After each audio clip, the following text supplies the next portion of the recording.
बहुत कमलेश जी प्लीज।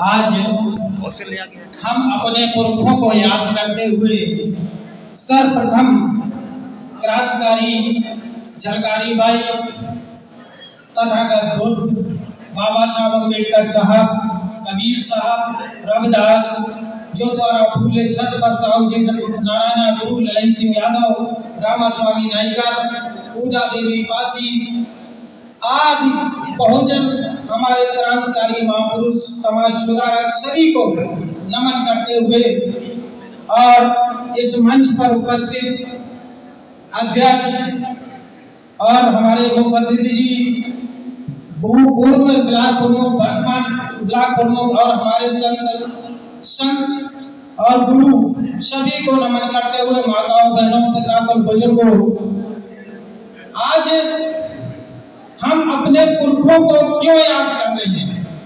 आज क्रांतिकारी झलकारी बाई की जयंती हम क्यों मना रहे हैं?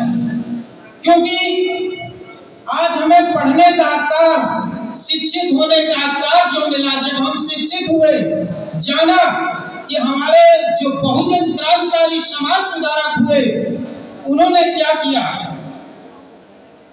जो आज हम झलकारी बाई की जयंती मना रहे हैं। लड़ाई तो 1857 की अगर किसी ने लड़ी, ओरिजिनल लड़ाई, तो आज हमारी मां झलकारी बाई ने लड़ाई लड़ी थी। लेकिन इतिहासकारों ने, लिखने वाले पाखंडियों ने उनके इतिहास में जगह नहीं दी जो उनको देनी चाहिए थी। इसलिए हम लोग आज अपने पुरखों को याद कर रहे हैं। मैं थोड़ी सी इतिहास की बात बताते हुए आप लोगों को बताता हूं कि इनके पति पूरन थे। जब इन्होंने अपनी पत्नी क्रांतिकारी झलकारी बाई को जब तलवार सिखाना सिखाया अपने घर पे गांव में, तो पाखंडवादियों ने कहा कि ये महिलाएं जो है तलवार नहीं चला सकती, ये अधर्म है, अधर्म है, धर्म के विरोध में है। ये उनको पीड़ा झेलनी पड़ी थी।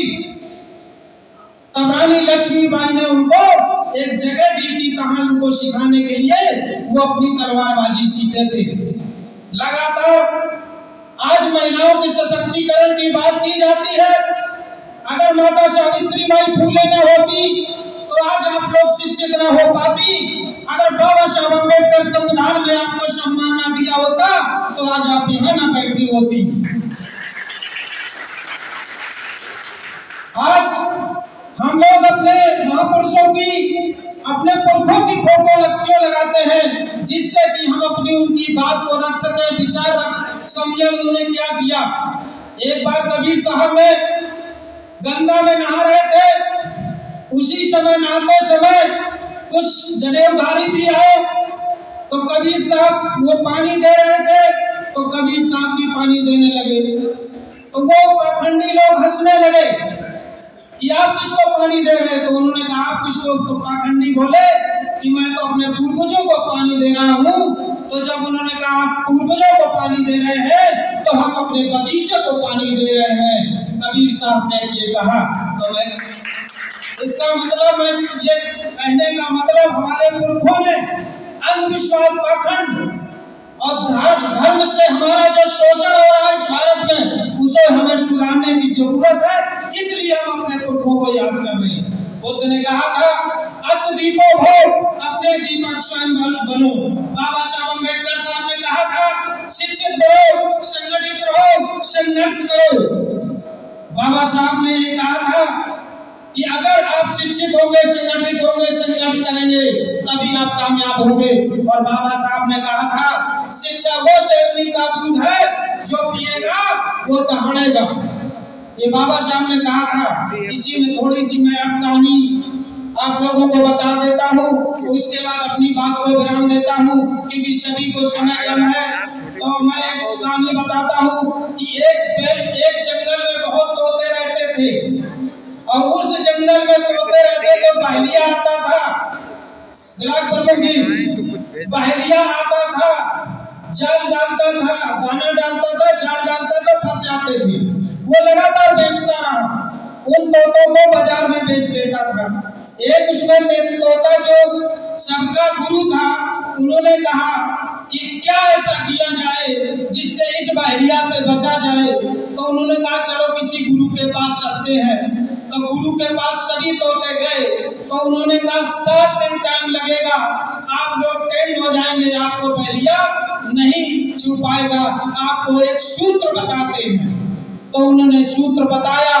तो कुछ लोग समझने लगे कि हम तो 7 दिन का टाइम दिया था। कुछ लोग समझ गए, यानी तोते समझ गए कि अब तो मैं जागरूक हो गया, जान गया, और मैं फिर जाता हूँ जंगल में। जैसे ही जंगल में जाते हैं तो वो बहरिया आता है, जाल फेंकता है, दाना डालता है, तो उसी समय वो तोते उड़कर बैठ जाते हैं। बोलते बोलते क्या जाते हैं, बहरिया आएगा, जाल फेंकेगा, दाना डालेगा, फंस मत जाना, फंस मत जाना, फंस मत जाना, और फंस उसी जाल पर बैठ के बोल रहे हैं।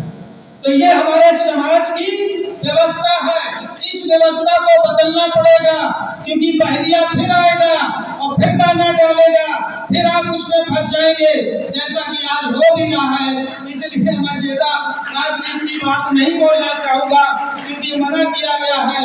जैसे कि अभी सर काटने की बात चलती है, अगर राजनीति क्या कोई बात सच्चाई भी बोल दो, किसी की गर्दन काटने की, सर काटने की लगातार बात चल रही है। तो इसलिए मैं आज पूरे उत्तर प्रदेश में 563 अपने पुरखों को याद को विचार को बढ़ाने के लिए पूरे उत्तर प्रदेश में 563 की बुद्ध की प्रतिमा लगा रहा हूँ, जिससे आने वाली हमारी पीढ़ी बुद्ध को, रविदास को, कबीर साहब को, जानकारी को, आने वाले महापुरुषों को जान सके। इसलिए मैं लगातार 563 बुद्ध की प्रतिमा लगा रहा हूँ। और ये आपका कार्यक्रम जो है, मैं एक चैनल भी हमारा व्यक्तिगत है, कमलेश कुशवाहा 563 के नाम से, कमलेश कुशवाहा 563 के नाम से, ये आपका कार्यक्रम उसी में देखने को मिलेगा। जो आपका कार्यक्रम चला, बहुत अच्छा कार्यक्रम किया, यहाँ के जो आयोजक रहे और सभी साथियों ने बहुत अच्छा, उनके लिए बहुत बहुत हार्दिक मंगल कामनाएं, और सभी को नमो बुद्धाय, जय भारत, जय संविधान, जय भीम।